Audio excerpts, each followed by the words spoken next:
नमस्कार मित्रांनो, मी विकास निकम स्वागत करतो तुमचं माझ्या यूट्यूब चॅनलवरती. आज आपण एका पुस्तकाविषयी जाणून घेणार आहोत. ते पुस्तक म्हणजे पाउलो कोएल्हो यांचं द अल्केमिस्ट. होय मंडळी, हे पुस्तक आपल्याला अंतर्बाह्य हलवून टाकतं मंडळी. अक्षरशः एका मेंढपाळाची जी कथा आहे, जो मेंढपाळ हा आपल्या स्वतःला शोधण्यासाठी या वाळवंटामधून असा चित्तथरारक असा प्रवास सुरू करतो आणि त्याला जो एक साक्षात्कार होतो, जो एक आत्मिक अनुभूती असते आणि आपला जो अंतरात्मा आहे, आपलं जे मन आहे, जे आपल्याला सांगतं ते कधी-कधी आपल्याला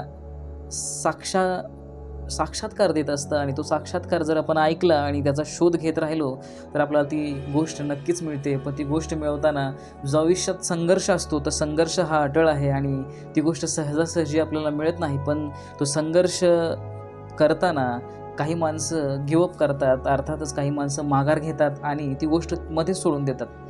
पण मंडळी, ह्या पुस्तकामध्ये जेव्हा तुम्ही या मेंढपाळाची कथा वाचता तेव्हा तुम्हाला समजतं की आयुष्य हे किती खडतर आहे आणि ज्या स्वप्नाच्या मागं तुम्ही धावपळ करताय, ते स्वप्न साध्य होण्यासाठी जो लागणारी मेहनत आहे आणि जो लागणारा स्वतःवरचा जो विश्वास आहे, तो विश्वास किती महत्त्वाचा आहे. आणि माणसामध्ये वेगवेगळ्या प्रकारच्या ज्या शक्ती आहेत त्या दडलेल्या आहेत आणि त्या ज्या शक्ती आहेत त्या बाहेर काढण्यासाठीचा जो हा प्रवास आहे, जो माणूस स्वतःला समजून घेतो, स्वतःला उमजून घेतो, तोच माणूस पुढं जातो, असं ह्या पुस्तकातून सुंदर पद्धतीने आपल्याला लेखकाने सांगितलेलं आहे.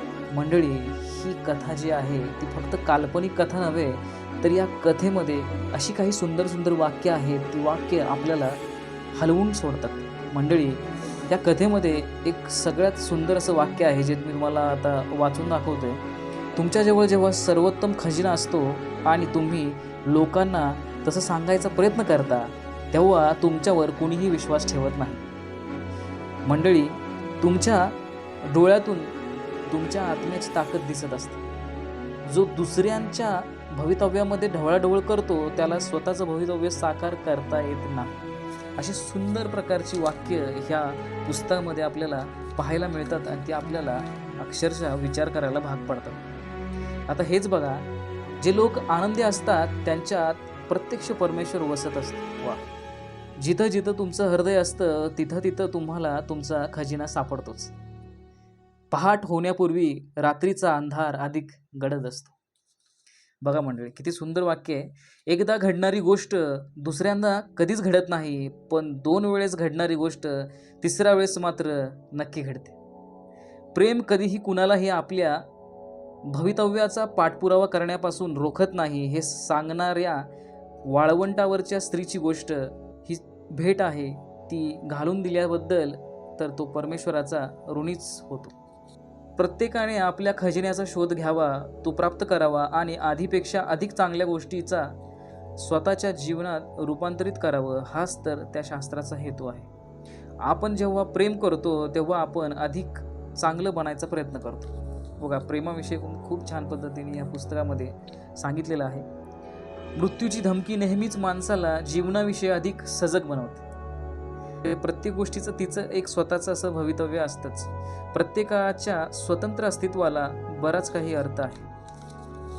वा, मरणाच्या दारात संपत्तीची काय किंमत हो. तू भीतीला शरण गेलास तर तुला तुझ्या हृदयाबरोबर बोलता येणार नाही. वा, भीतीविषयी सांगितलंय. जगात स्वप्न साध्य न होऊ घेणारी एकच गोष्ट आहे आणि ती म्हणजे अपयशाची भीती. वा वा, अशी सुंदर सुंदर वाक्य ह्या पुस्तकामध्ये आपल्याला पाहायला मिळतात आणि ते आपल्याला विचार करायला भाग पाडतात. मंडळी, मी तुमचा खूप जास्त वेळ घेणार नाही. तुम्हाला मी विनंती करतो की ह्या सोशल मीडियाच्या जाळामधून आणि इंस्टाग्राम आणि फेसबुकवरून वेळ काढून तुम्ही वाचनाकडे वळावं आणि हे पुस्तक वाचावं आणि नक्कीच आपला स्वतःचा शोध घ्यावा आणि आनंद लुटावा ह्या आयुष्याचा, या जगण्याचा. Thank you so much.